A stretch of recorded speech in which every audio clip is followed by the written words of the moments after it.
Jetimi. Burimi ishte zgjuar më herët se zakonisht.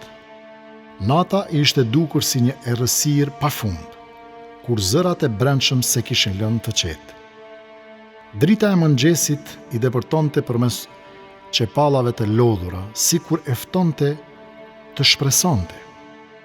Trupi i tij i vogël dhe i dobët, si një degës që përpiqet të qëndrojë mes stuhisë, u ngrit ngadalë.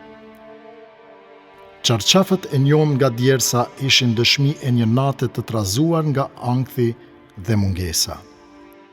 Në atë çast të heshtur, një zë i ashpër përshkroi qetësinë në shtëpisë. Nuk më intereson. Nuk dua ta shoh më me sy. Zëri i gruas së xhaxhait i hante si goditje në shpirtin e tij të thyer. Mjaft më, ja ktheu xhaxhai me një ton që nuk e kishte dëgjuar kurrë më parë. Një përzierje lodhje pendese. Burimi lëvizi ngadalë drejt derës së paksa të hapur.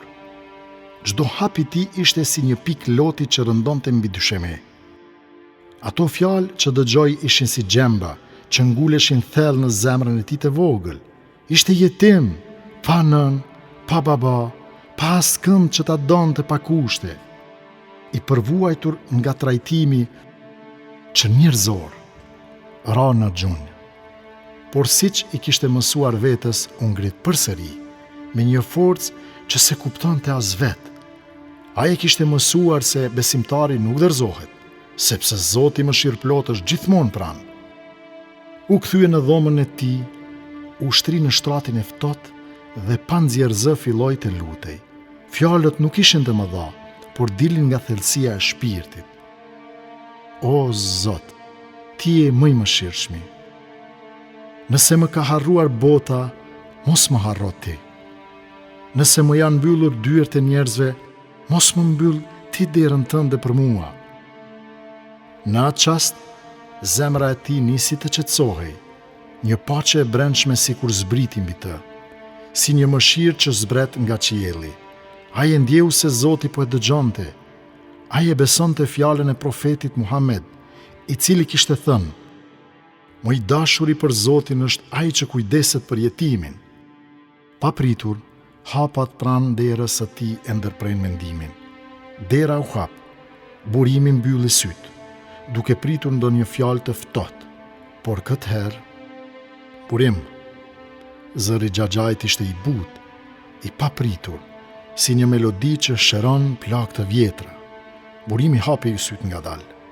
Xhaxhai po qëndronte aty me sy të mbushur, me pendes dhe dorën të shtrirë mbi flokët e tij. E di që nuk e ke pasur lehtë, por më lejo të jem aty për ty. Kam dështuar, por dua të filloj sërish. Siç Zoti i fali robërit e tij, më lejo dhe ti të përpiqem të jem më mirë me ty. Në prag të derës qëndronte gruaja, por këtë herë heshtja e saj nuk ishte peshën e mëparshme. Ajo që rëndonte tani ishte zemra e një burri që po përpiqej të shlyente gabimet, dhe përqafimi që i dha burimit ishte më i ngrohtë se çdo stret tjetër në botë. Në atë çast, burimi e kuptoi. Mëshirëploti nuk e kishte harruar. Ai kishte dërguar një zemër të thyer, një dritë në fund të errësirës. Diku larg, qielli ishte zbardhur dhe rret po shpërndaheshin. Fllati i mëngjesit i redhatoi fytyrën, ndërsa brenda vetes ndjeu një siguri të re, një besim të palëkundur, se Zoti është ai që gjithmonë i përgjigjet atij që e thërret me zemër të thyer. Zemra e tij e vogël shpejtoi ritmin, lëkura ju rrëqet dhe lotët i alagën faqet e tij të njoma.